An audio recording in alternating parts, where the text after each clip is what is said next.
Yeah, it's working. I could get it out from the other handset. It's working. So yeah, we're good to go. Okay, perfect. I think we're live now, so I'm going to do the quick introductions of the table. First of all, I want to thank all of our panelists for being here today and agreeing to speak with us on this very important topic. We know that more than ever, climate negotiations, policies, are becoming a pressing issues for all countries, but specifically BRICS, as leaders in the global south at this moment have a very big opportunity, both for coordination, cooperation, and to introduce positions that could bring the climate change policies as well as just transitions forward. And so we wanted to hear different perspectives on this issue, which is why we have our incredible panelists today, which I will be introducing now. First of all, the diplomat Vitor Vaz, who is a career diplomat currently assigned to the Climate Action Division of the Ministry of Foreign Affairs in Brasilia. We also have Wilson Negron, which is an environmental analyst at the Special Advisory for International Affairs of the Ministry of Environment and Climate Change here in Brazil as well. And to bring different international perspectives to integrate our table, we have Dr. Funeka Yazini April, coordinating head at the BRICS Research Center in South Africa, and Dr. Amina Mirza, associate professor at the SPM College, University of Delhi, researching foreign affairs, international political economy, amongst other issues. I just wanted to clarify that our panel today will mainly explore two core ideas. First of all, how BRICS are collaborating within issues of climate at international forums as well as in bilateral ways. And secondly, issues of just transition, and particularly when it comes to the intersection between climate and energy. So without further ado, I would like to start our panel with the diplomat Vitor Vaz speaking. Good morning, everyone. I'm very pleased to be here. I have to say that, well, for us, science has always been at the heart of the climate process, and for us, having these conversations with the academia, is extremely important. It's not just a formality, it's really at the core of how we shape our understanding and we guide our decisions at the climate process. So I'm honored to be here, and I'm very pleased to be able to speak to you today. I am the negotiator at the technical level for the Ministry, for Brazil's Ministry of Foreign Affairs on climate issues for regional groups and mechanisms, and that includes our BRICS Plus. And today I would like to share some thoughts, speaking in a personal capacity, on the role that, in our view, BRICS Plus can play within the climate process. And well, when beginning, it might be useful to make what it seems to me to be an important distinction. BRICS Plus is not a formal negotiating group in the climate talks within UNFCCC. That is to say, you will not see anyone at COP29 sitting behind a BRICS Plus plaque and making statements on behalf of the group. Brazil does work with some BRIC countries in a variety of geometries, and perhaps the most important of them being the basic group. So Brazil, South Africa, India, and China, which, as you all know, has had a very important role in shaping the Paris Agreement. But what I mean to say is that BRICS has a different role than a negotiating group, and it's a very important one too. It's about sending political messages, underscoring what are our shared climate priorities and concerns.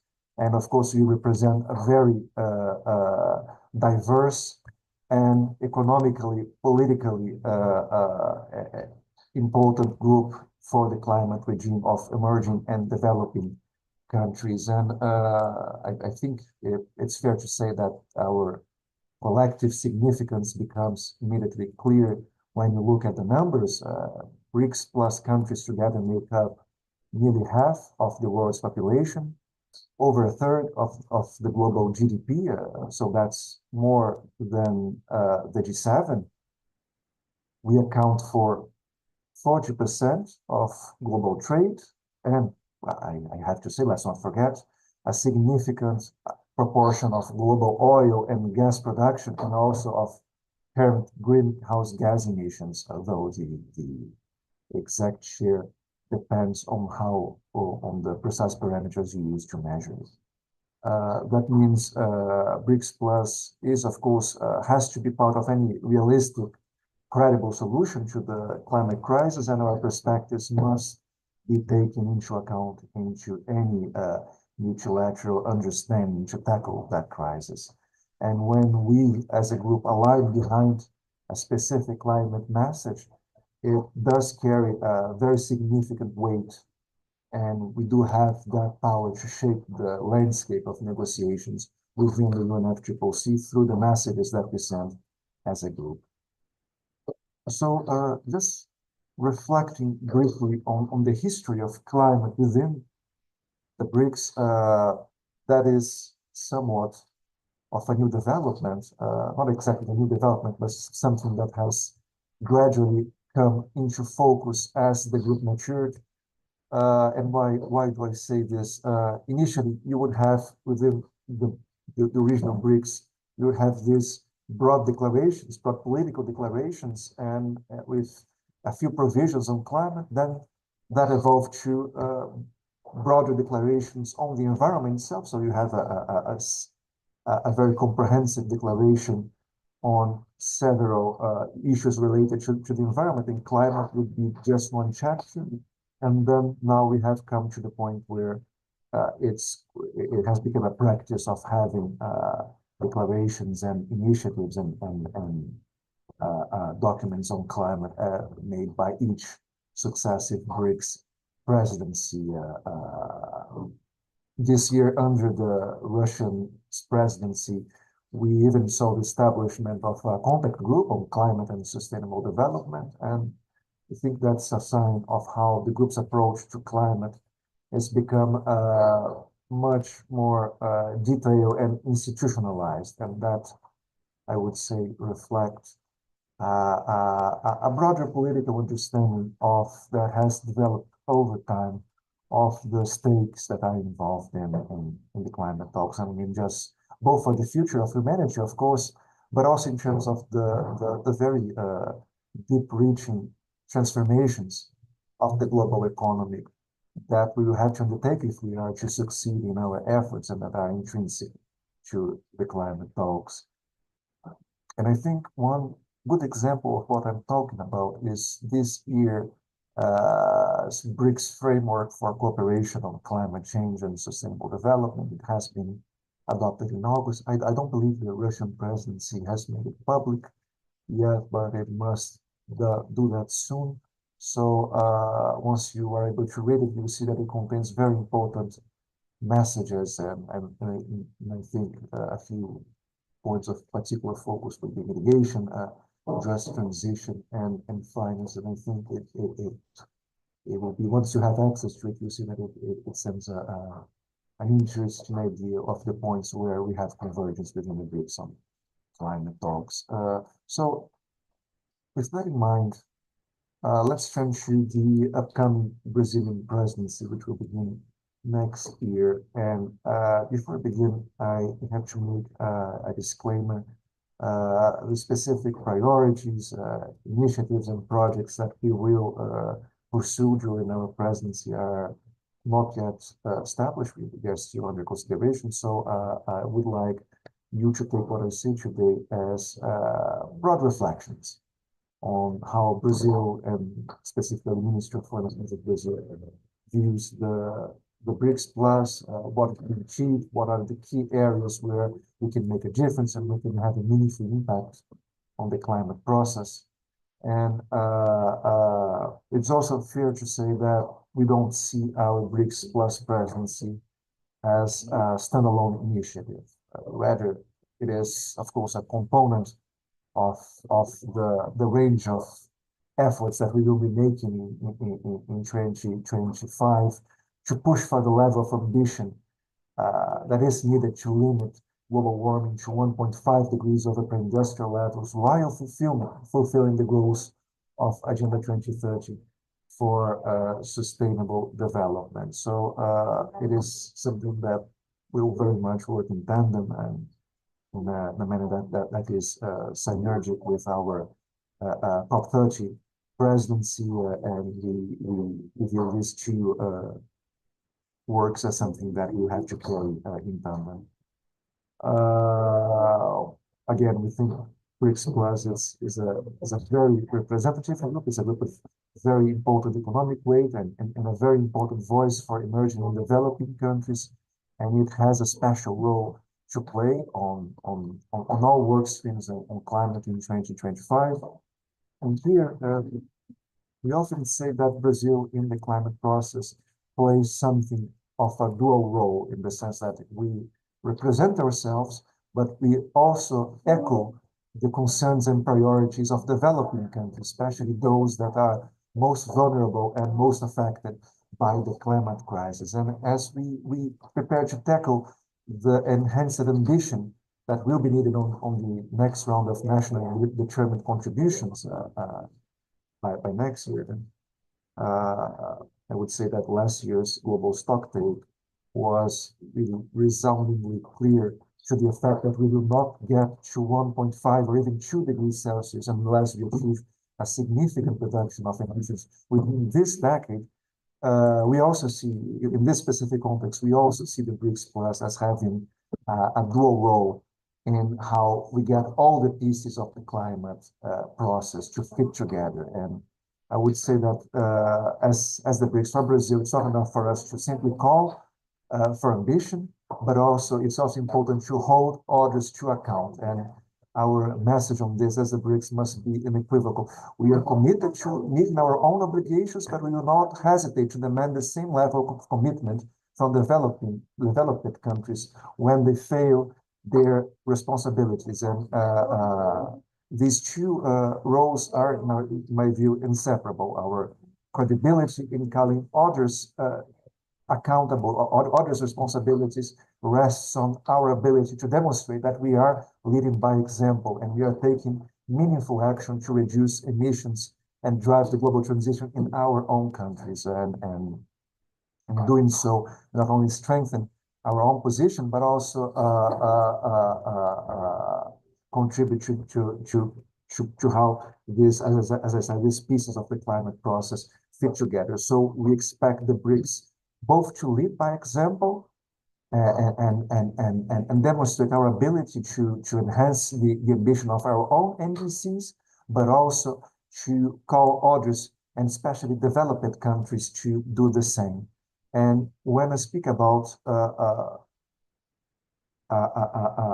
being able to have the responsibilities of developed countries fulfilled, of course, one key area is climate finance. Last year's global GST was again very clear in stating that climate finance is a very important gap, and I would say perhaps the most important gap in limiting our ability to take adequate action to limit global warming to 1.5.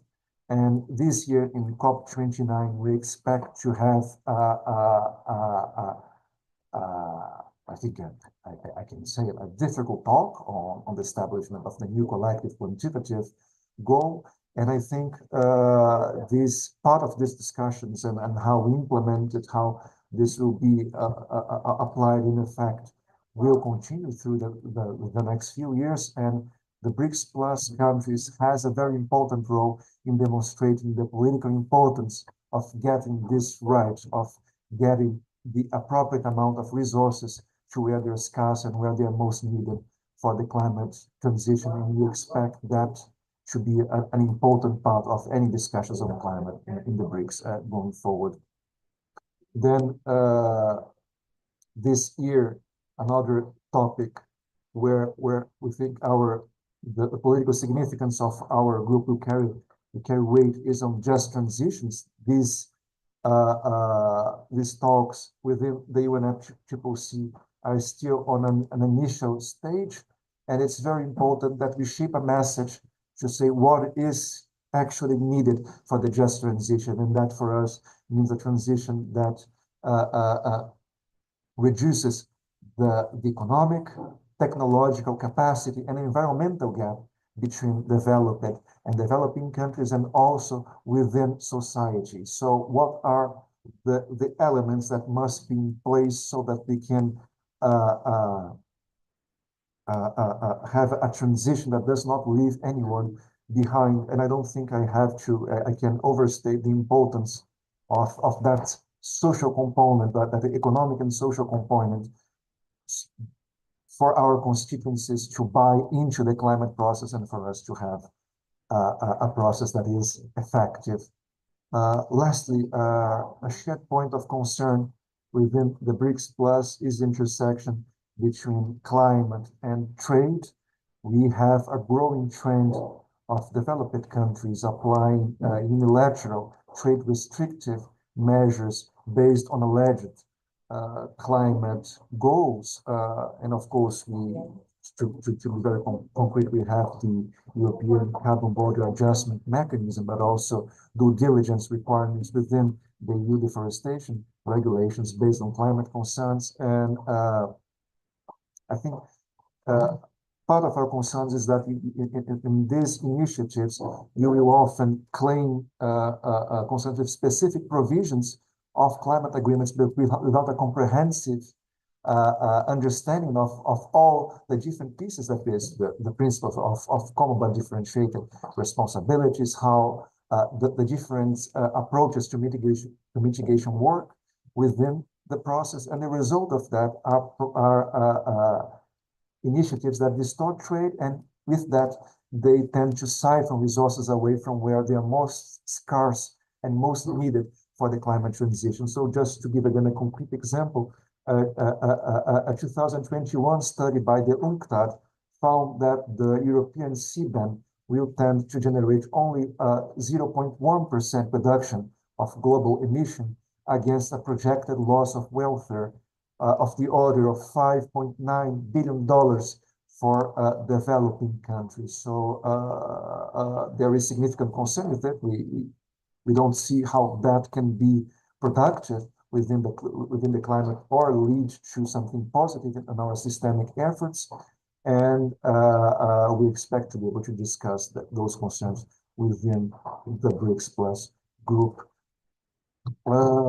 So those are the main thoughts that I meant to share with you. I regret that I'll have to leave immediately. I really apologize for that. I would have liked it to stay for the debate, but if it's possible, I will leave my contact details with the organizers of this event, and if anyone would like to discuss any of the points I have raised, please don't hesitate to reach out. I would be very pleased to continue this conversation. Again, thank you very much for this today. I was very honored to join you, and I'm looking forward to continue this talk going forward. Well, I wish everyone a very nice day.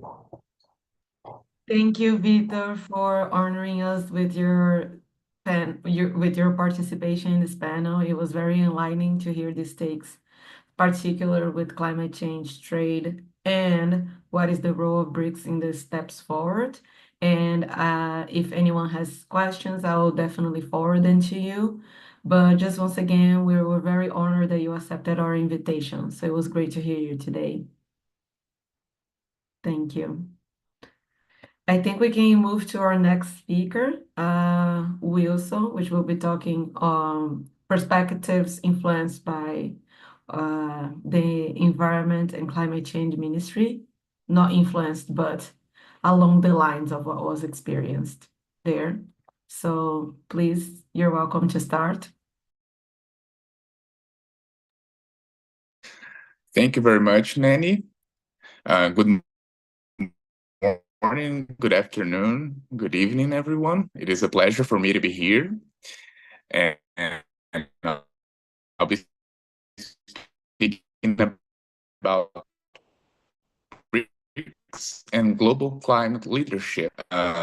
It's a privilege to be here today representing Brazil's Ministry of the Environment and Climate Change at this important BRICS conference. I would like to extend my sincere thanks to the BRICS Study Group of the University of São Paulo for organizing this event and bringing together such a distinguished group of experts and leaders to discuss the future of international cooperation and climate negotiations. My name is Wilson Fernandes Jr., and I am currently in Cali, in the 16th Conference of the Parties to the Convention on Biological Diversity, the 11th Conference of the Parties to the Cartagena Protocol on Biosafety, and the 5th Conference of the... I work at the Office for International Affairs of the Ministry of the Environment and Climate Change of Brazil. I have already worked at the Permanent Mission of Brazil to the United Nations in New York. Additionally, I am the coordinator of the postgraduate program in international law at the Center for Studies in Law and Business, CEDIM. My professional experience also includes serving as Director of International Relations and Director of the International Law Center. Can you hear me well? And can you see me? Is the connection working properly? Yes, I think it glitched for a bit. It was a bit hard to hear you for a minute.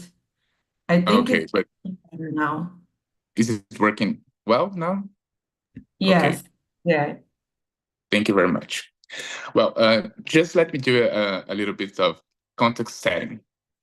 We are at a pivotal moment in history where the global community faces unprecedented environmental challenges. Climate change has emerged as one of the defining issues of our time, affecting every nation and every sector. In this context, international cooperation is no longer optional, it is essential. This is particularly true for BRICS Plus nations, who together represent a significant portion of the world's population, economy, and biodiversity. As major global players, our countries have the power to shape the future of climate governance. Regarding the role of BRICS in climate negotiations, as the world faces increasingly complex environmental challenges, the BRICS nations must lead by example. The current international scenario brings a unique responsibility to our nations, the need to align our economic growth with the preservation of the environment, ensuring that our development is not achieved at the expense of future generations and at the expense of the most underprivileged, historically most adversely affected by anthropogenic environmental damage. The BRICS nations have shared our common objectives related to development, poverty reduction, and social progress. But now we also share the urgency of addressing the escalating impacts of climate change.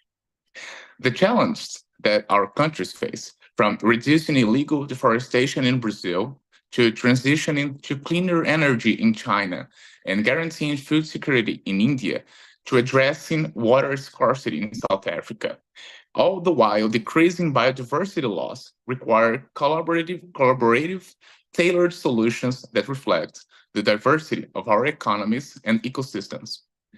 By leveraging our distinct yet complementary strengths, BRICS can be a transformative force in shaping global climate policies. Our goal is clear: to support development that is sustainable, resilient, and inclusive, both for our nations and for the world. The BRICS nations have been key actors in shaping global climate policies. Through our joint efforts, BRICS countries have consistently supported international climate negotiation agreements, most notably the Paris Agreement, which remains the cornerstone of global climate diplomacy. Our contributions have ranged from setting ambitious nationally determined contribution, NDCs, to promoting green technologies and sustainable development initiatives. In many cases, our ambition has been greater than that of developed countries, who have historically benefited from past emissions of greenhouse gases. In addition to multilateral engagement in forums like the UNFCCC, BRICS countries have strengthened bilateral climate cooperation. One of the key strengths of BRICS lies in its promotion of South-South cooperation. This approach allows our nations to share knowledge, transfer technologies, and provide financial support to each other, enabling us to implement climate actions that are tailored to our specific national circumstances. Through this cooperation, we not only advance our own climate goals, but also contribute to a more just and equitable global climate regime. BRICS countries as a group have the capacity to develop and disseminate green technologies, and collaboration in this area needs to be enhanced. Brazil has long been at the forefront of environmental protection and international climate diplomacy.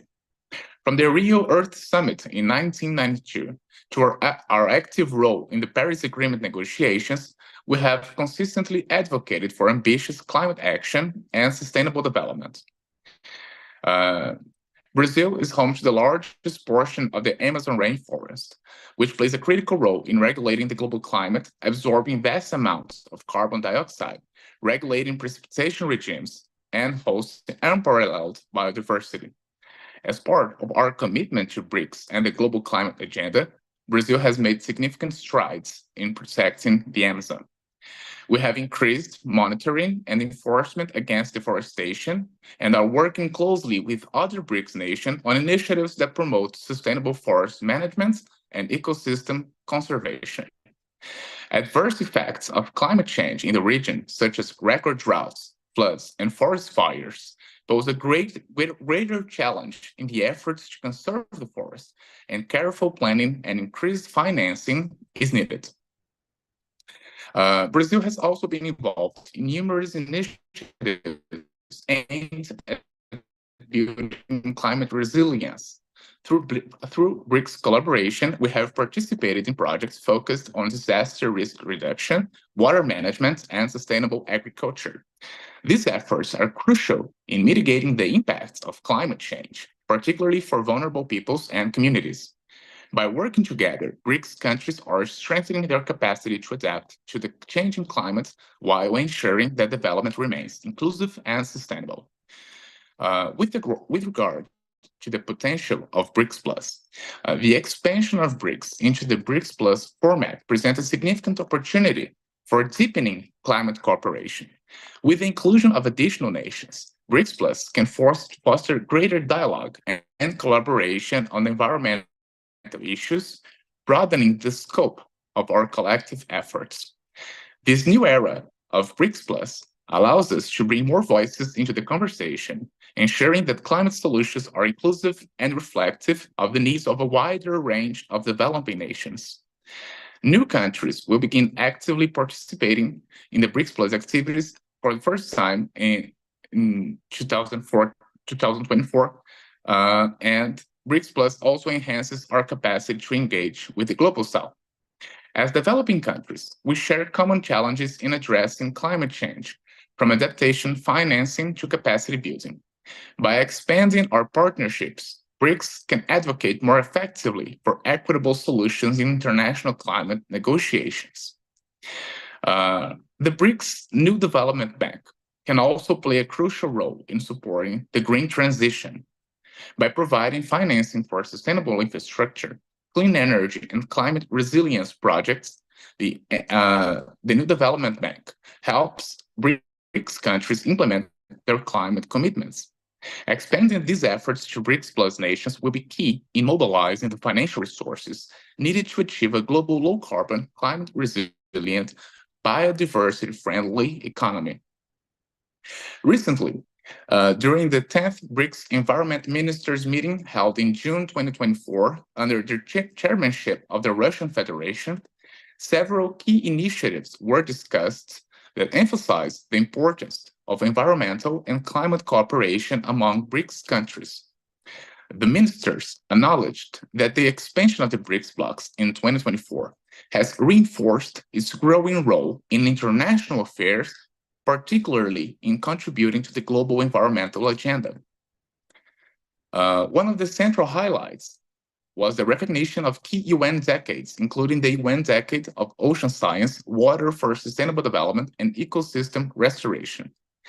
These global initiatives provide a framework for BRICS countries to align their efforts on environmental sustainability. Additionally, the ministers emphasized the importance of strengthening cooperation through mechanisms such as the BRICS Environmentally Sound Technology Platform, the BRICS Clean Rivers Program, and the BRICS Partnership for Urban Environmental Sustainability. These initiatives focus on technology exchange, urban sustainability, and the protection of water bodies from pollution. The meeting also addressed the increasing urbanization and its environmental impacts, with ministers committing to promoting cooperation under the BRICS Partnership for Urban Environmental Sustainability and exploring the potential creation of a network of environmentally advanced BRICS cities. Regarding biodiversity conservation, the ministers celebrated the adoption of the Kunming-Montreal Global Biodiversity Framework and called for stronger international cooperation in implementing it, particularly to realize the 2050 vision of living in harmony with nature. They also stressed the need to enhance financial support for biodiversity conservation, particularly in developing countries, and welcomed contributions from various international funds. The meeting underscored the urgency of addressing climate change, with ministers reaffirming their commitment to the principles of the Paris Agreement and the 2030 Agenda for Sustainable Development. They also opposed trade barriers imposed by developed countries under the guise of climate measures, advocating instead for equitable and non-discriminatory approaches. Finally, the ministers agreed to establish two new mechanisms: the BRICS Contact Group on Climate Change and Sustainable Development, and the BRICS Climate Research Platform.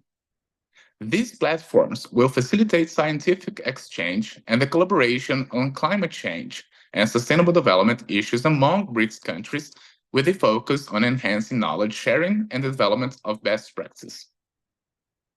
As part of Brazil's growing engagement in international environmental and climate efforts, the Minister of Foreign Affairs, Mr. Mauro Vieira, is participating in the 16th BRICS Summit in Kazan, Russia. This summit is a significant moment as it marks the first meeting with the 5 newly added BRICS members: Egypt, Iran, the United Arab Emirates, Saudi Arabia, and Ethiopia, expanding the bloc's global influence. The summit will address crucial global challenges, including climate change and sustainable development. One of the key discussions will focus on cooperation among BRICS countries to enhance sustainability efforts and promote inclusive development. Additionally, leaders will receive reports on the progress of the BRICS New Development Bank and other initiatives, such as the BRICS Business Council and the BRICS Women's Business Alliance, all of which play roles in fostering sustainable growth and international cooperation. Brazil's upcoming presidency of the BRICS, starting on January 1st, 2025, is particularly relevant to the ongoing discourse on global climate governance. Under Brazil's leadership, there will likely be a focus on strengthening multilateralism for sustainable development, aligning with the broader goals of the BRICS in addressing climate change and environmental protection. This leadership transition presents a strategic opportunity to advance international climate policies and expand the role of BRICS in global environmental negotiations, particularly in areas like biodiversity conservation and ecosystem restoration. It will also be a relevant discussion forum leading to the UNFCCC COP30 in Belém, in Brazil, in 2025. Addressing climate change without addressing the financial mechanisms that underpin it would be incomplete. In our current global landscape, access to climate finance remains one of the most pressing challenges for developing countries. The gap between the financial resources required and what is currently available remains vast. As BRICS nations, we must ensure that financing aligns with the true scale of our climate adaptation and mitigation needs. The New Development Bank is a testament to our ability to innovate in response to these financial challenges. With an agenda focused on sustainable infrastructure and inclusive development, the New Development Bank represents a key instrument for funding projects that will drive our transition to a green economy.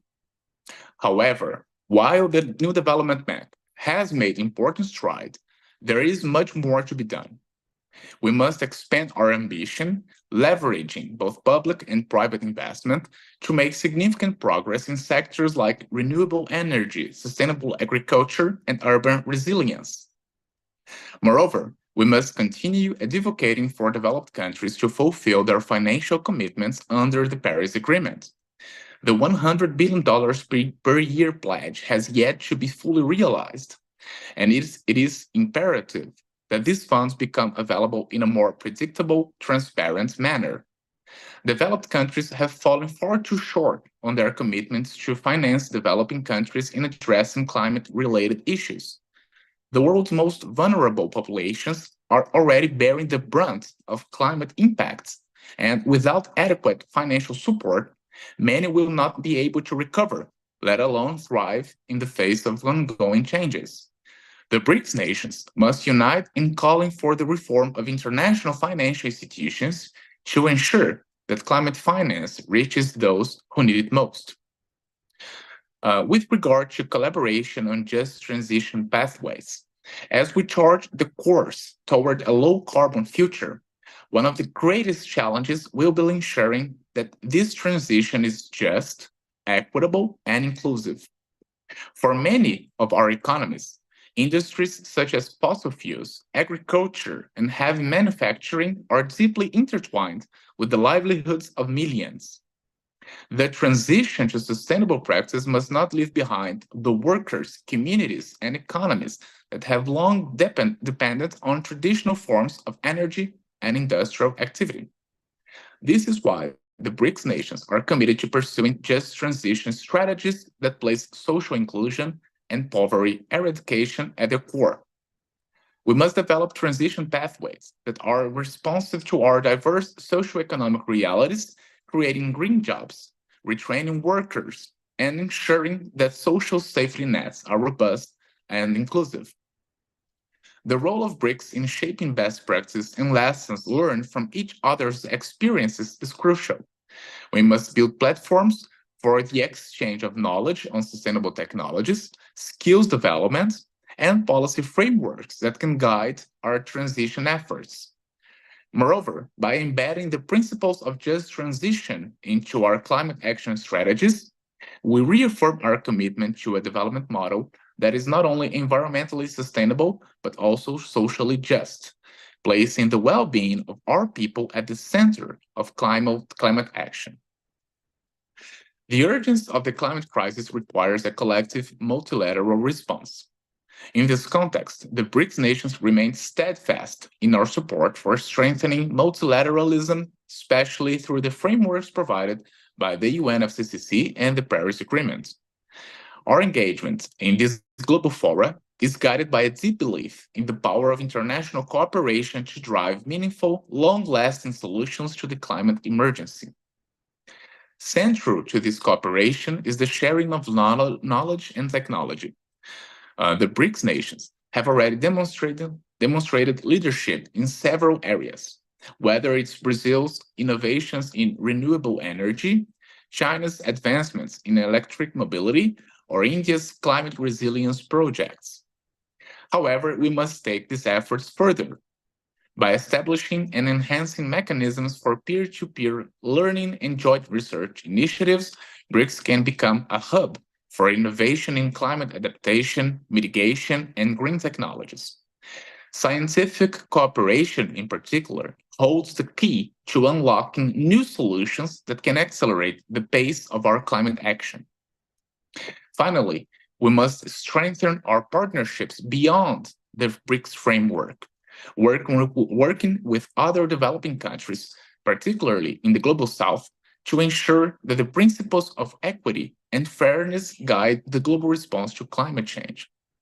As we approach critical junctures in global climate negotiations, including COP30 in Brazil, we stand ready to contribute constructively to a multilateral system that delivers for all, ensuring that our collective future is one of hope, opportunity, and environmental sustainability. Looking ahead, the future of BRICS in climate diplomacy is promising. As we continue to engage in multilateral forums and expand our partnerships through BRICS Plus, we have the potential to drive meaningful progress in global climate governance.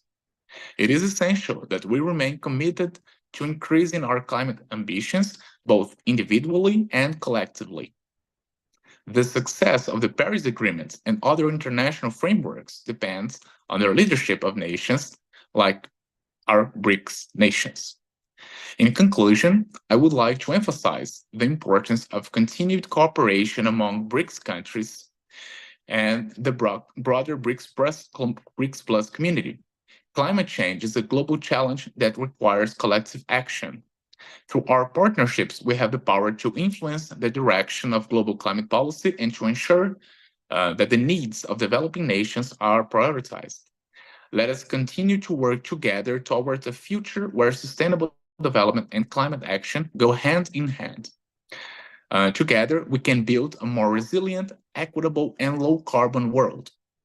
Thank you very much for your attention, and I look forward to the fruitful discussions ahead.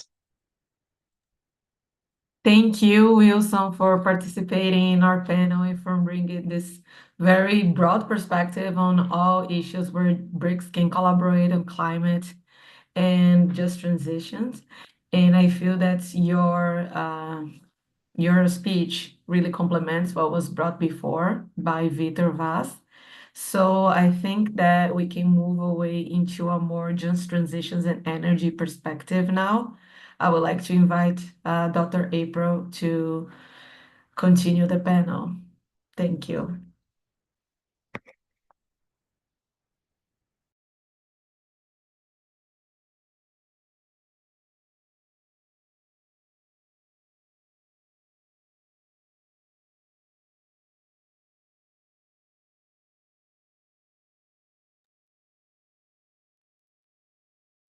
Let's see. Trying to go to the first one here.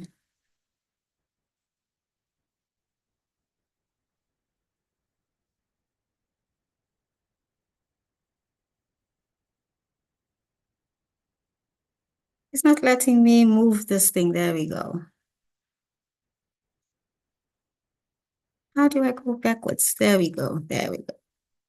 Okay. Let me begin by thanking the hosts for having me to participate in this very, very important subject for BRICS countries, and not just for BRICS countries, but also for the South-South. So I'm going to talk about BRICS and just energy transition from coal to hydrogen energy. Just transition is a very topical issue when you talk about climate change. And as already mentioned earlier, your BRICS countries are actually key for decarbonization to become a reality, because the coal, the oil, the gas, nuclear, all of these are mainly housed in your BRICS countries. My focus today is on coal. So I'll be talking mainly about your 5 original BRIC countries. As you can see on there, that China is the world producer of coal in the world. Then India is number 2 in the world in terms of coal production. Russia is number 6. South Africa is number 7. And I was reading the other day that actually South Africa sells a lot of its coal to India, and I don't understand what's up with that, because India is like the 2nd world producer. But anyway, business is business. So then you have Brazil at number 27. So these are I mean, we're at the top 10 plus Brazil at the top 30. That shows the power of BRICS when it comes to coal, to just to green energy. The background that we have here on this whole thing is that at COP26, the UN Climate Change Summit proposed this just energy partnership, where countries like South Africa, Singapore, they signed up to. In fact, we're the first 2 countries to sign up, kind of like your guinea pigs. So what is just energy transition? There are many, many definitions, but I'm going to try and break it down. What are the core objectives? The first one is to finance the transitional process. Financing this transitional process is not cheap. Going into hydrogen energy is not cheap. Just setting up the pipelines costs billions. I was looking at another article the other day, just for where India submitted its budget for just energy transition. Just for one tiny sector in one mining community village, the budget for that is in trillions. We're not talking about the national budget for the just energy transition process. So it's an expensive venture. And it has to be addressed because right now it's actually veered towards a kind of a green structural adjustment process, the way it's going. Second part of this is to reduce the impact. Coal miner redirection. What's going to happen to your coal mine workers with this? Because most of them are your high school matriculants. They're not engineers and scientists and all those things. Your small businesses that were feeding into this coal energy industry, some of them probably maybe selling, catering lunches and things. There's a whole sector, there's a community involvement in this place, including your communities in general, those who drive in South Africa we call them taxis or the buses which carry people. That's that community involvement, carrying these mine workers to work, providing transport. That's all part of community involvement.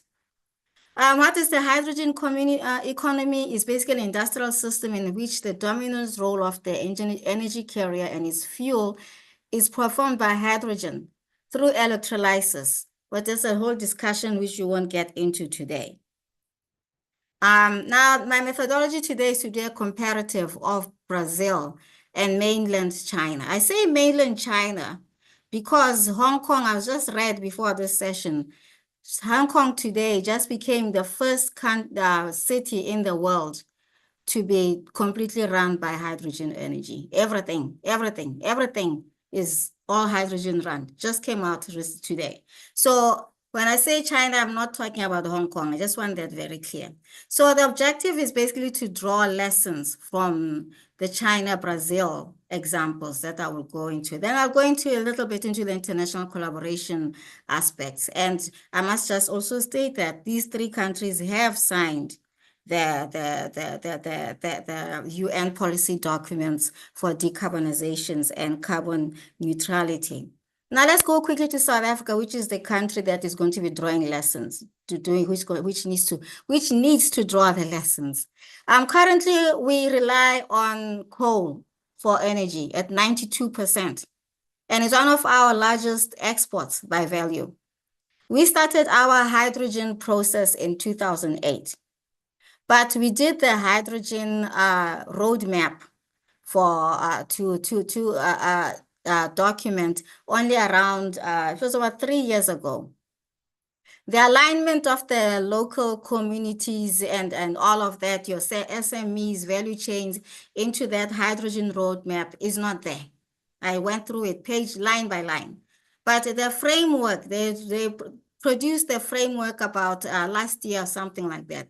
It touches on it, but it's not clear exactly how these complexities would be addressed because South Africa is full of many. We're dealing with historical legacies of apartheid, high unemployment, inequality,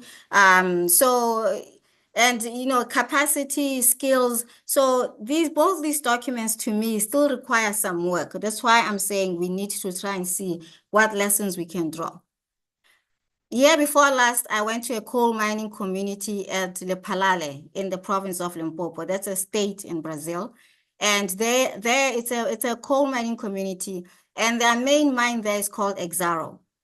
Now, when I talked to the community members, they were very clear that in terms of job creation, they have a worry because a solar plant was built as a method to try and start, actually by Exxaro, funny enough.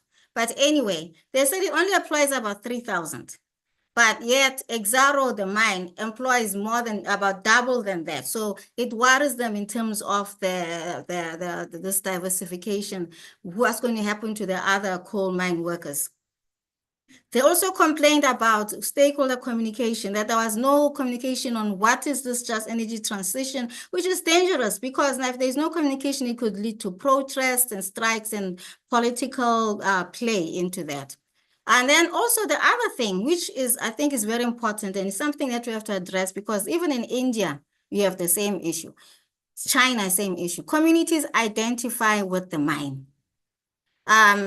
When we talk to them, they're like, Exxaro mine is us. We grew up with this mine here. It's part of our family. We are Exxaro. Exxaro is us.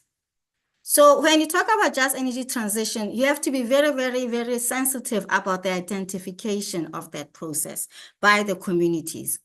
Komate is another place which became when that 8 billion was given at the GETP, I think it was, I forget, it was, I think 3 or 4 years, 3 years ago, I think. So Komate has coal mines and energy plants. So it was repurposed basically to close down, the coal mines are going to be closed down, plus the energy plants. So a lot of money was put in there. World Bank put about 500 billion. Everybody was throwing money, money, money. Besides that 8 billion that was announced at the GETP.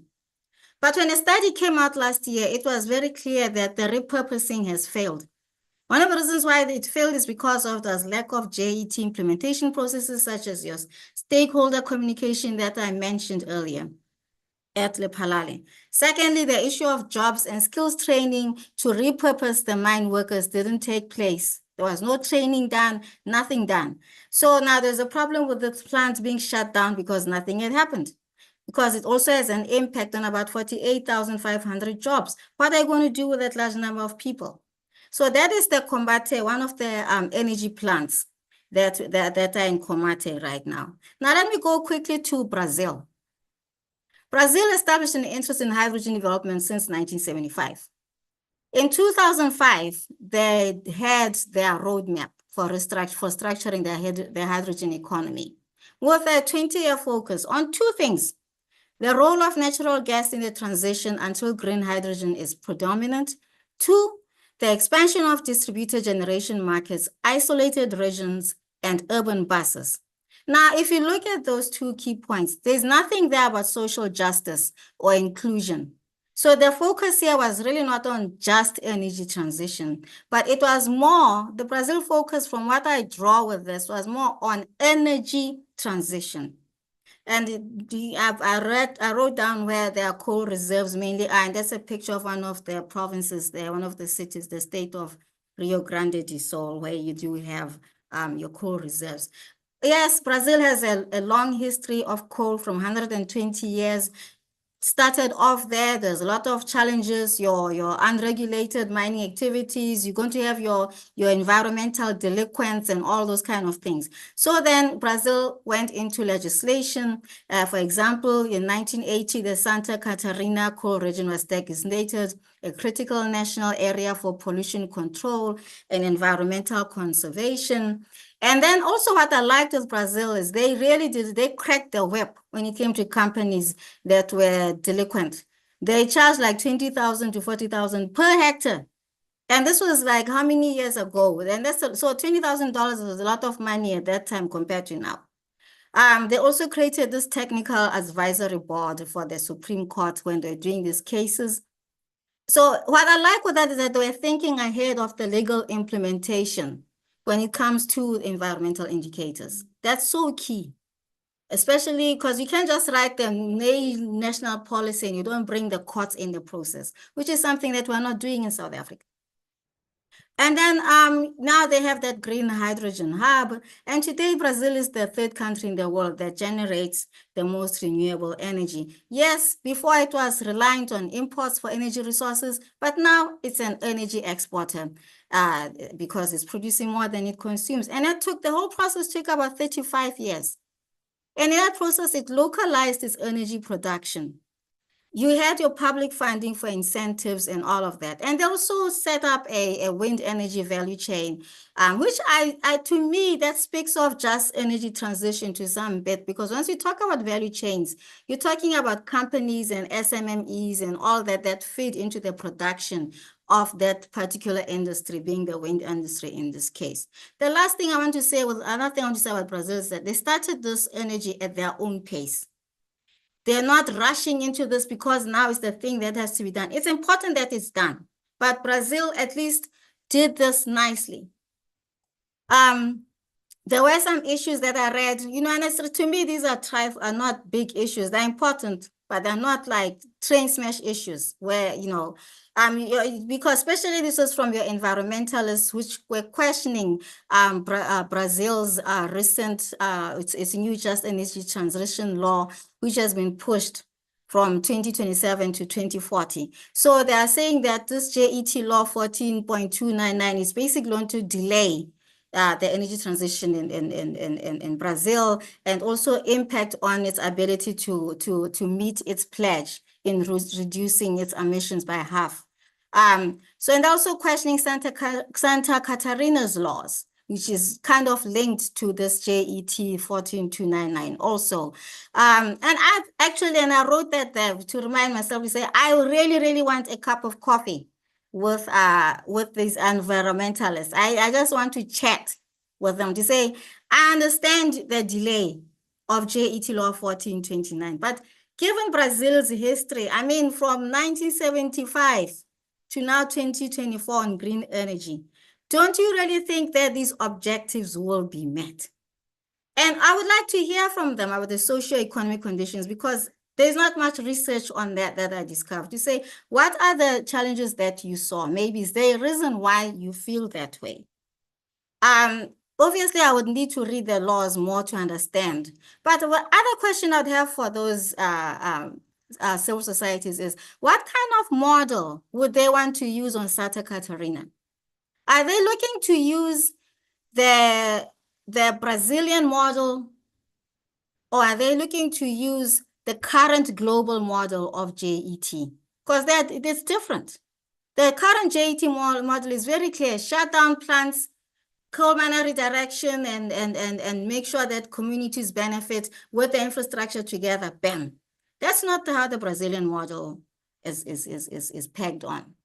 The Brazil model output to date, Brazil's electricity generation, we see is quite high in terms of hydro resources. It's 60%. More than 80% of electricity comes from renewable energy.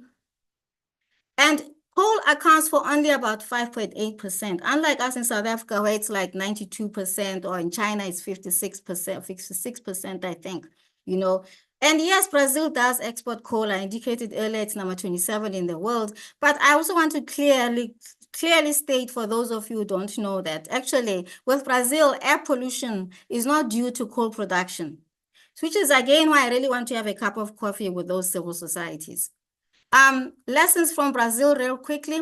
Firstly, one would argue that Brazil, through its current energy mix supply, which includes 85% of renewable sources, focus on energy transition instead of just energy transition.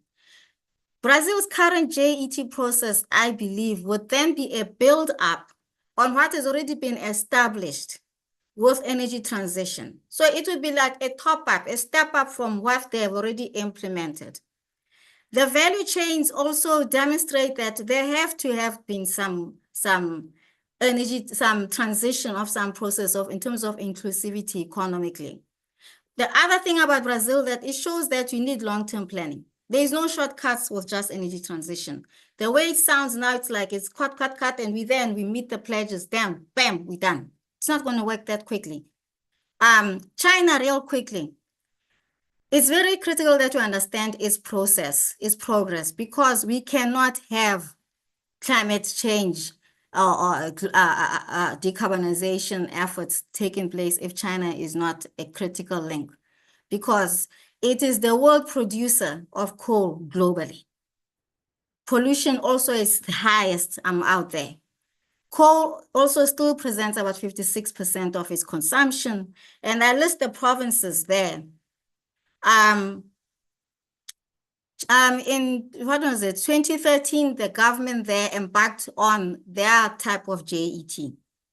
But their focus was on air control, so they decided to do this by limiting also coal dependence, by then shutting down some mines.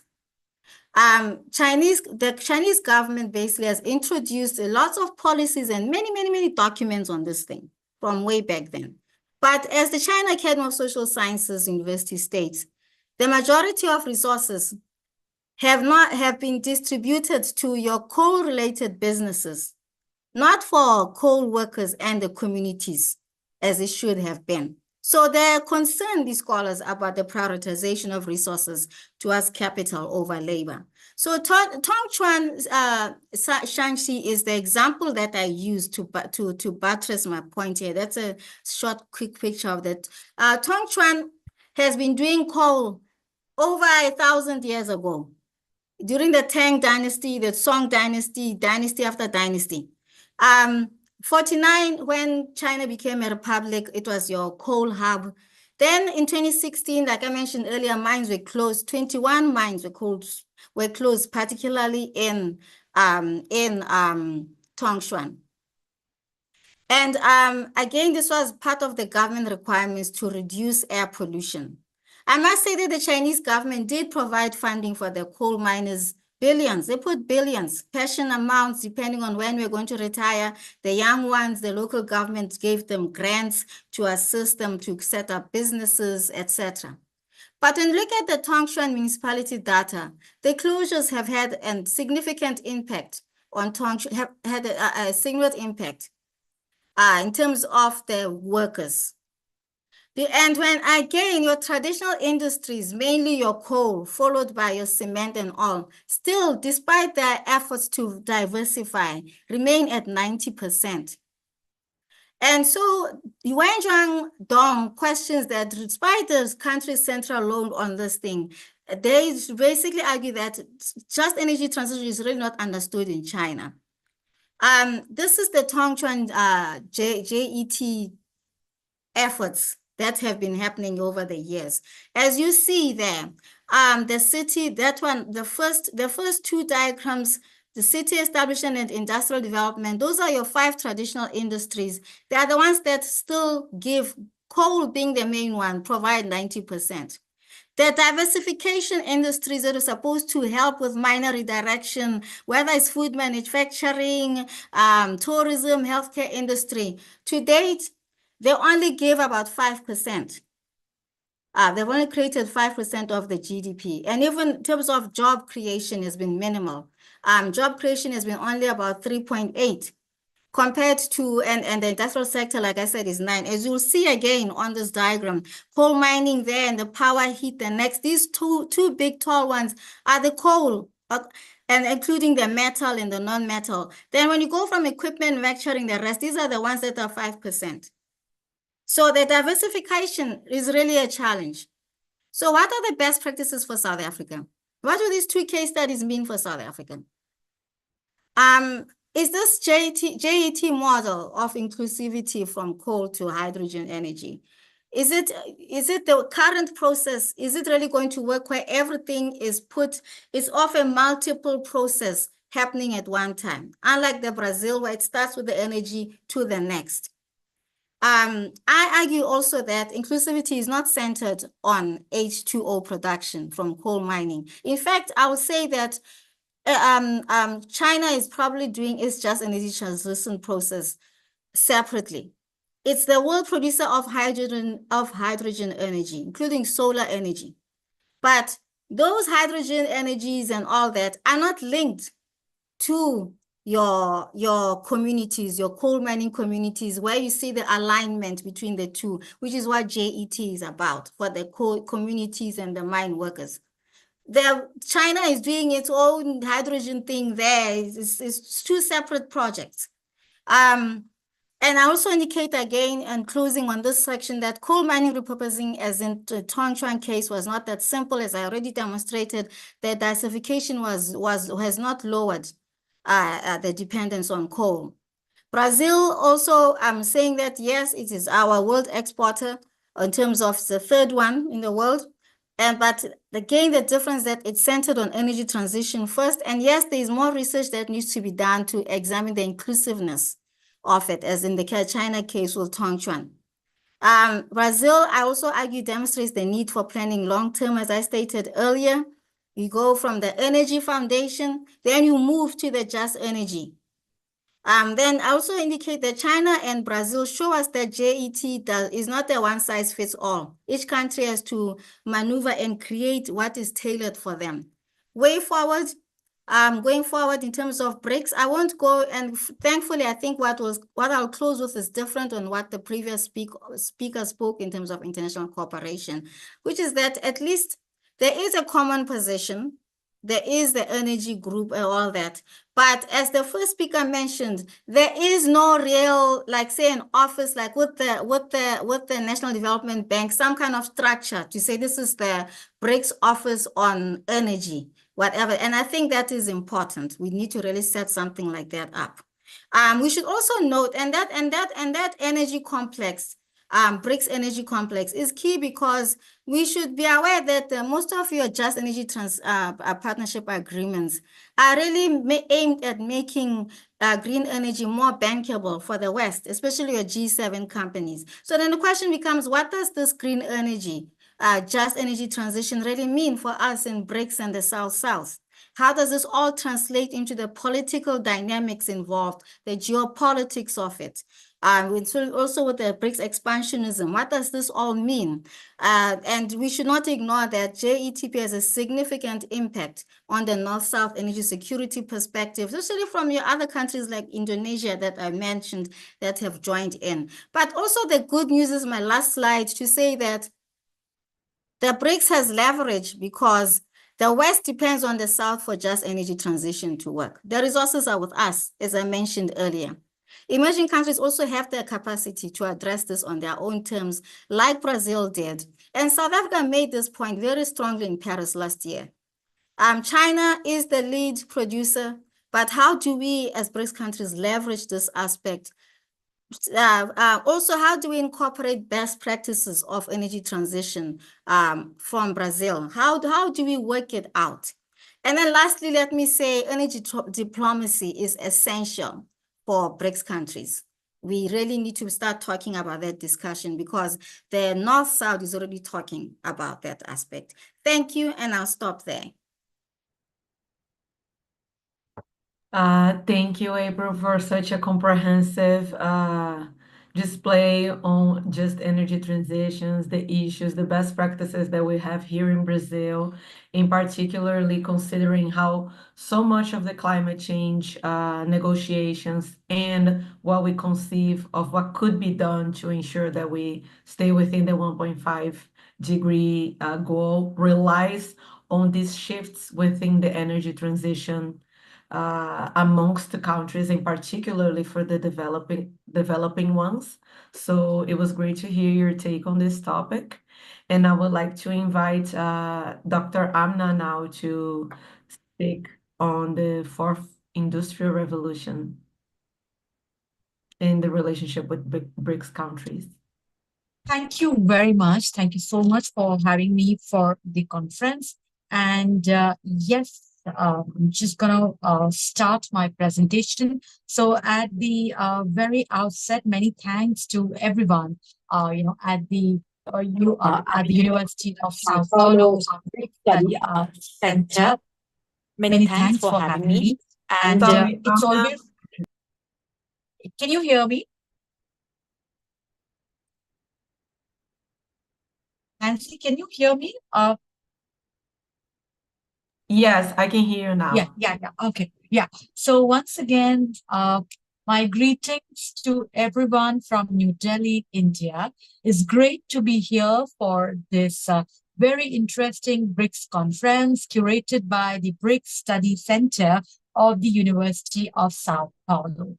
As I begin, my many thanks to Professor Cassio Zen, Nani, thank you so much for all your support. My greetings also to all our very erudite panelists, speakers who were there before me, and to all our esteemed audience also who are going to be watching, who are watching this program live right now, and of course will be watching later too at our new media handles. So I'm going to be talking on the very specific case study of fourth industrial revolution. Allow me a moment as I get started with my PPT because I've done this PPT especially for this session. Just give me a moment. And Nani, if you can help me here, if... Yeah.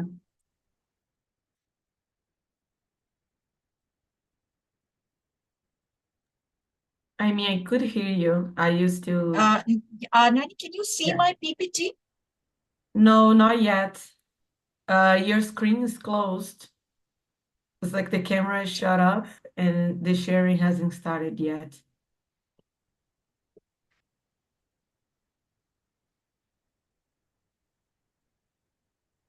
Still Just can't a see. moment.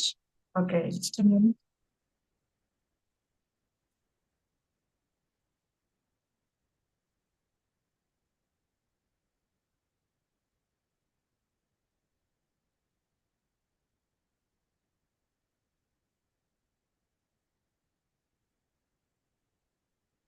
Nani, can you see my screen?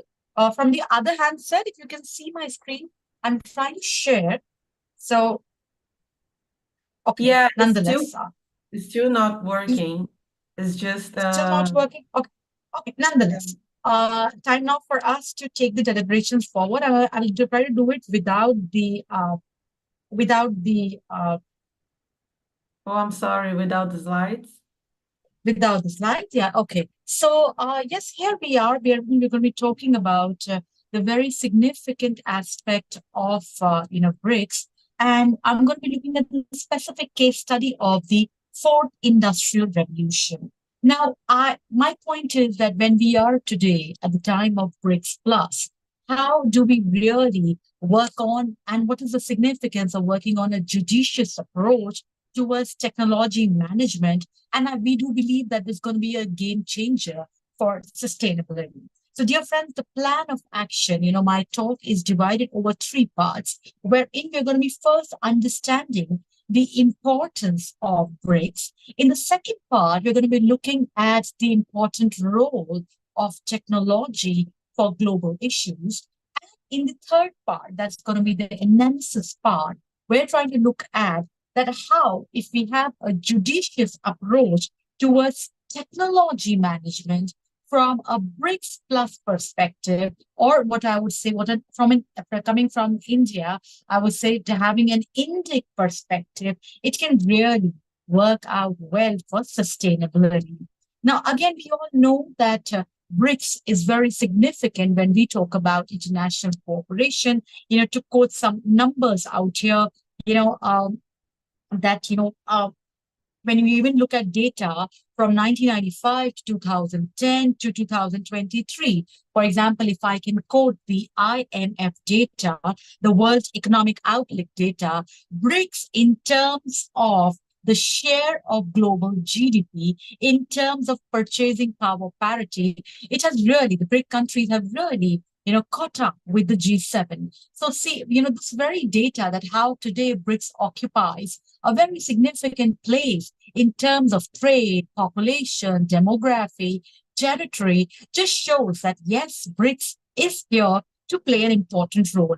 So as an intergovernmental organization comprising of Brazil, Russia, India, China, South Africa, Egypt, Ethiopia, United Arab Emirates, today BRICS Plus indeed is a force to reckon with. For example, when we look at BRICS Plus and when we look at the entries of Saudi Arabia, Egypt, United Arab Emirates, Argentina, Iran, Ethiopia. So the very first expansion, BRICS, and I mean, it has to be seen at two levels. Firstly, the expansion of BRICS, when we look at its global impact as compared to G7, and secondly, the expansion of the Intergovernmental Forum. And why this expansion of BRICS Plus becomes important, because we all know that in the world there was this descent towards globalization. But still, people are not saying that, let's say, no to globalization. People are looking at alternatives, and therein to present a model of multiple modes of cooperation, BRICS Plus indeed is very significant. For example, concerns of Saudi Arabia may be different from that of Ethiopia. Concerns of Russia and India may be significantly different, but yet BRICS Plus present an important avenue that is, there is space for multiple modes of cooperation. Now, when we talk about BRICS Plus, the context becomes really important, dear friends. And by context, I That's the second variable which I'm studying in my study. That is the fourth industrial revolution. Presently, we are in the phase of Industry 4.0 and all set to move towards Industry 5.0. So that requires that let's have a look at the history also, because this history has a bearing on the message that we have for the future. Industry 1.0, roughly when the first industrial revolution was starting, was marked by mechanization, water and steam powers. Industry 2.0, gradually as the industrial revolution moved forward, was marked by mass production, electric power assembly line. And Industry 3.0, which we see at the end of the Second World War, the rise of the Cold War and the post-Cold War era, that is the computers, automated production, electronics, the IT wave, the dot-com boom. Dear friends, as I talk about Industry 1.0, 2.0, 3.0, please underline what BRICS, stood up, that this has to be a voice beyond the hegemonic West, a voice of the global South, a voice for a new form of multilateralism. So within that, today, when countries are there in Industry 4.0, at the same time, when the world is talking about deglobalization, when we have people saying that let's roll back globalization. My erudite panelists before me spoke about the Paris Peace Agreement. And yes, we cannot also disagree that world over there is an idea that globalization did more harm than good. It led to more advantages for the outsiders over insiders. It did irreparable loss to the point that we all are studying right now, that is ecology. Of course, it did bring up big business, but big business was at the cost of ecology. Now, again, when we are looking at this critique of the earlier industrial revolution, be it a Marxian perspective that the rich get richer and the poor get poorer, or perhaps the ecological perspective that it is primarily reducing the human to a machine and environment is just being misused. In that too, there was this call that the Western model of development demands a change. And this is what exactly BRICS Plus has also highlighted. And when countries are there in this very significant phase, that is the fourth industrial revolution, marked by cyber physical systems, networking, AI, big data, machine learning, and of course, we are moving towards 5.0 with human-robot collaboration, cognitive systems customization, amongst others.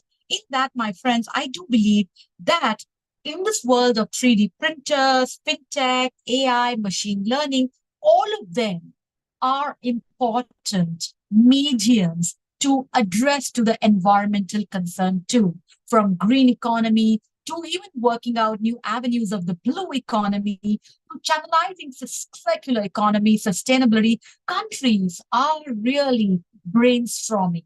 And that's why it's an important argument that we all make here, that industrial cooperation with respect to over-dependence on fossil fuels, countries have critiqued this Western model, and BRICS can, at this time, when world requires a new narrative, the BRICS Plus can get together to work out a model. For example, when I was listening to Wilson Jr., when I was listening to Madam April, all of them, there is a sense that collaboration can be worked out. So what is essential here is to build on a model that believes that policy coordination in BRICS Plus countries is important. And why this policy coordination is important? Because sustainability is just not about environment anymore. Technology, my dear friends, is just not about ecology only. Because today, technology is a non-traditional security threat. Its threats cuts across borders. When countries talk about military drones, when we talk about AI, when we talk about how do we cope with our health mechanisms with robots, all of this we are grappling here is. So in this common non-traditional security concern, for example, be it Russia, be it India, be it South Africa, we are all in the same boat here, that let's make best use of technology through a people-centered perspective. So I would like to draw your attention towards the G20 for a summit last year at New Delhi, where India gave the call for human-centric globalization, broadening up of the African Union, and somewhere BRICS Plus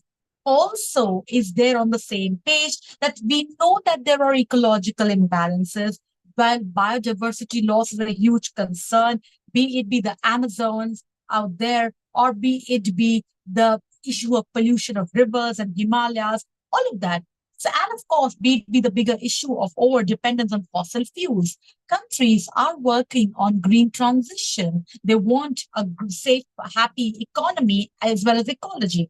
So now, when we look at the global climate negotiation, my erudite panelists pointed out about Paris Agreement, and before that, there have been numerous rounds.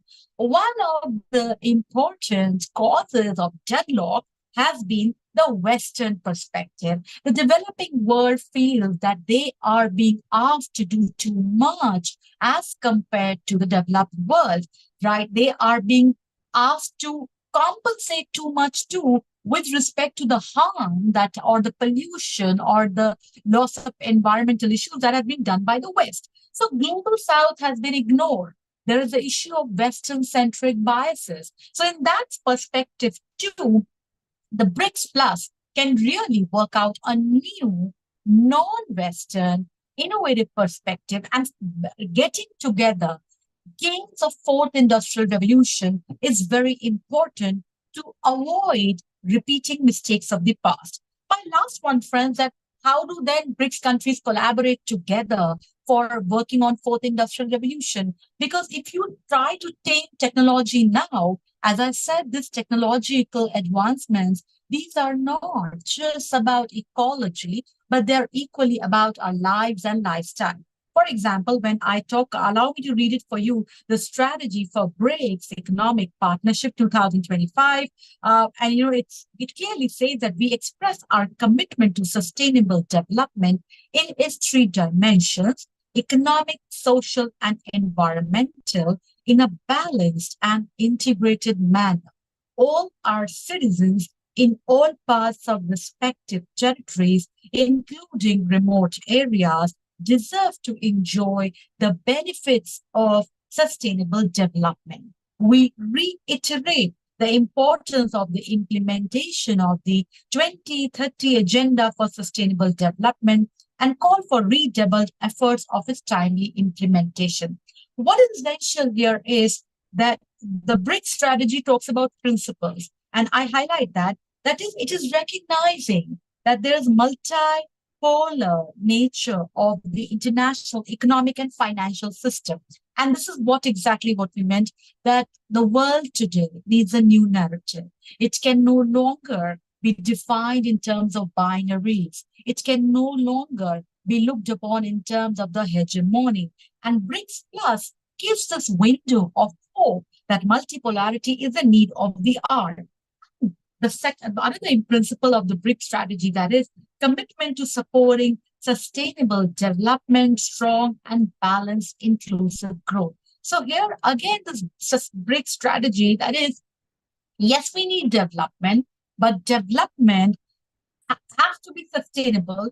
And what is important here is that let's look at how this fourth industrial revolution should be seen from the multipolar sense. Countries should collaborate to tap on the 5G, the 6G, not just repeating the mistakes of the past. Now, again, what is an important challenge? That how do countries bandwagon together? An important challenge here is that BRICS countries, when we look at the internal and structural problem, and this challenge, regardless of the differentiation, the differences in the internal and structural problems of BRICS countries, I believe that once there is this commitment to respect the diversity, to respect the biological diversity, and where technology is very important now to offer viable solutions, I think a lot can be worked out. my last part, as I sum up, India recently came up with lifestyle for the environment. That is the life movement which seeks to transform persons into pro-planet people. It is about changing the individual and the community behavior. And allow me to quote an important fact according to United Nations Environment Program 2, if 1 billion people out of global population of 8 billion adopt environment-friendly behaviors in their daily life, the global carbon emissions could drop by 20%. And this is the data that I'm quoting from mygov.in. So yes, seen in this perspective, today, bandwagoning on the fourth industrial revolution, countries cannot ignore this technology with the ethos of mission life, with you and I committing ourselves to be what we call as pro-planet people. In my slide, I had presented something very interesting, and I'll share that with you because I'm an artist. And as an artist, I love to reflect from books. So, Aldo Leopold, the American writer, in the book, A Sand Country Almanac, he points out a very important line, and I'm going to be closing with that. We abuse land because we regard it as a commodity belonging to us. When we see land as a community to which we belong, we may begin to use it with love and respect. Friends, as Mahatma Gandhi ji said, there is enough on earth for everyone's need, but not for everyone's greed. BRICS Plus indeed has come in a very innovative way. It has shown us that multipolarity is true sense, true meaning of the word. It has equally shown us that how today countries which want to offer an alternative development path, which respects the environment, which is just not about neoliberalism, capitalism only, which is about what India has termed the human-centric globalization, that is G20. BRICS, it shows that, yes, this world is possible.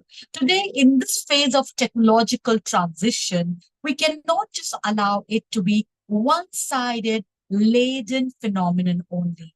BRICS countries must get together to work on viable solutions from circular economy to sustainability, amongst others. So on that note, and the ethos of lifestyle for the environment indeed tells us that it is very beneficial, not only for us, but for the future to be pro-planet people. So I'll end my case with a firm belief and a firm repetition of my initial argument that it is very important to understand the expansion of BRICS Plus.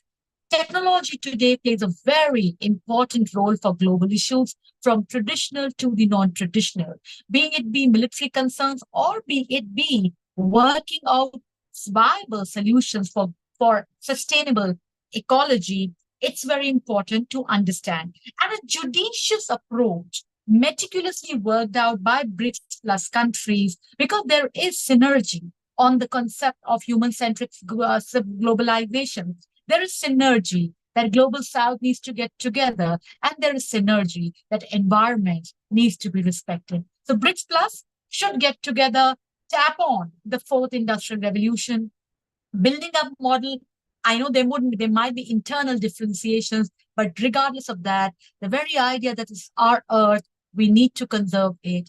We can really take the way forward. So on that note, once again, my greetings to everyone. Thank you so much, Professor Cassio-Sen, Nani, and all the erudite panelists. Thank you so much to everyone at the University of Sao Paulo.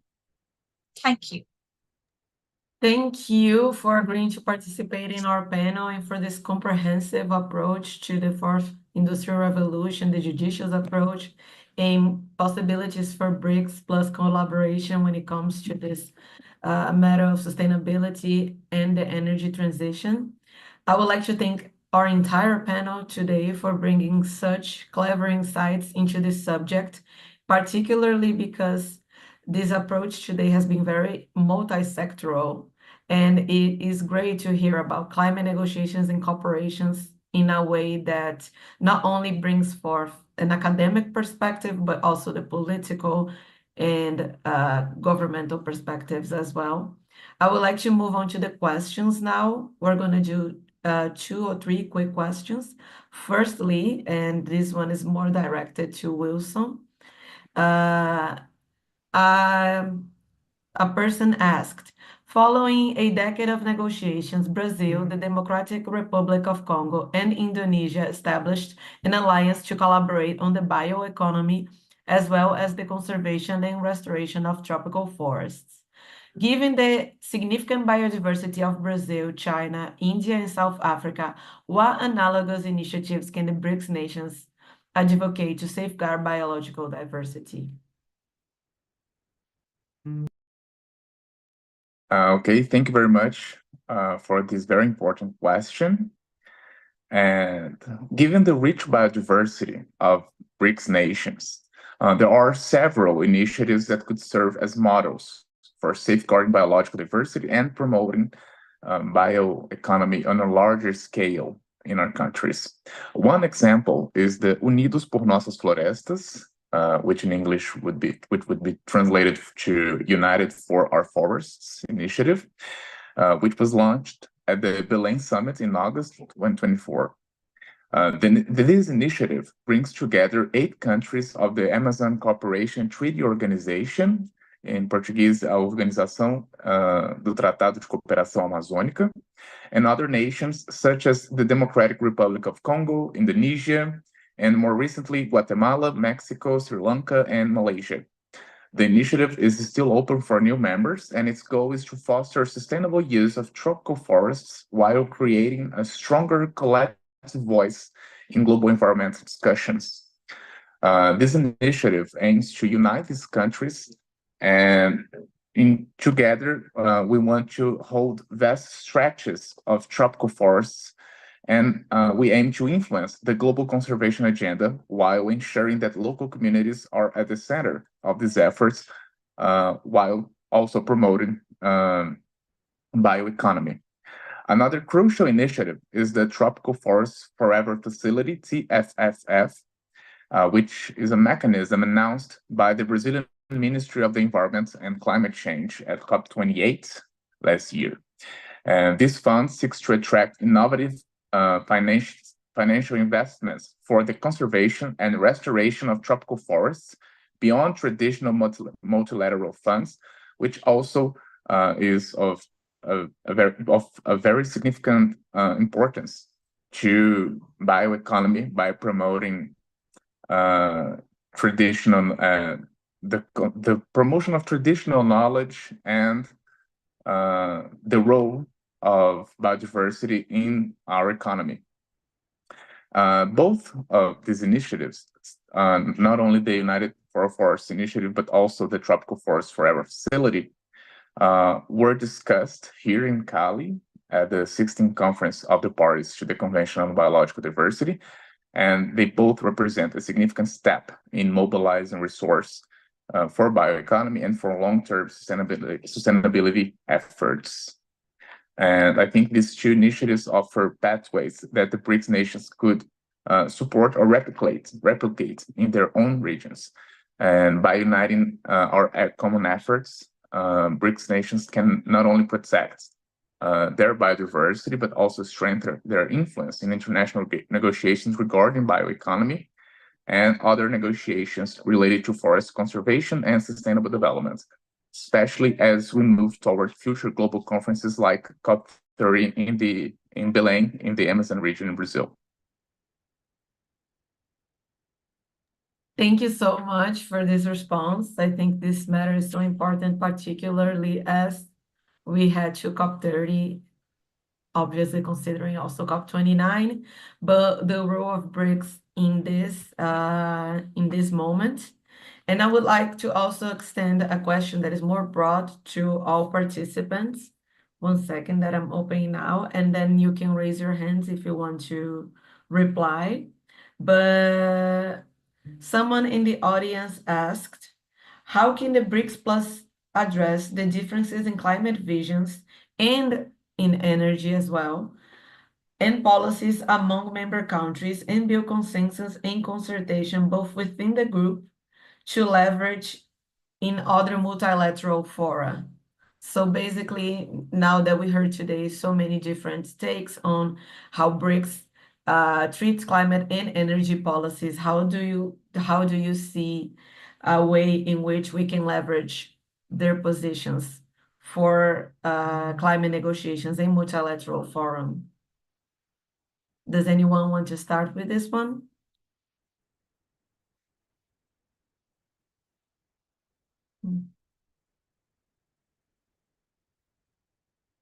Dr. April or Dr. Amna, perhaps?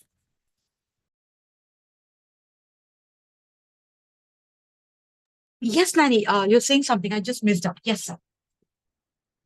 Oh, I just asked a question that we received from the audience. How can the BRICS Plus address the differences in climate and energy visions, considering their policies among member countries, and build consensus within the group to leverage in other multilateral forums? You're right. As we, Nani, as we were just discussing that, yes, see, we do know that BRICS countries, they have internal and structural differences. But nonetheless, today cooperation is the need of the hour. For example, the case I study, that is ecology in my case, as I pointed out, the climate negotiations. I think with time, saying no to getting together will be very tough because countries are realizing, and this is what we are focusing on, that very expansion shows that countries do believe that getting together, working on differences is still viable. It's still a viable option as compared to saying no. We do not, and again, Nani, we don't say that countries, it'll be a very merry-go-round. Countries have different structures. Countries have different internal mechanisms which are different. But nonetheless, getting together to collaborate is always, it's always good. That's my call. Yes, I agree. And I just wanted to say at last, thank you everyone who has watched today. We had over 50 viewers, and I know that many others will be able to benefit from this panel, which will be available at the channel as well. And I wanted to thank all of the panelists today because we had such a great masterclass on BRICS Plus issues, climate change, just energy transitions. And I know that this discussion will become ever more relevant as we head into big international negotiations such as COP, not only COP30, but the Biodiversity COP that Wilson is present right now, representing Brazil, along with the rest of the delegation. And I want to thank everybody for talking to us today about these subjects, but also I wanted to thank the organization for their hard work. And I invite everyone who wants to know a bit more about what we do here in GEBRICS, which is the study group of the University of São Paulo, to check our social media and our website, because we have a lot of content relating to what BRICS Plus does, but we have content on climate change and everything else. So thank you everyone today. Have a good day. Bye. Thank you very much. Thank you so much. Bye-bye. Thank you. Thank you. Thank you very much. Bye. Bye.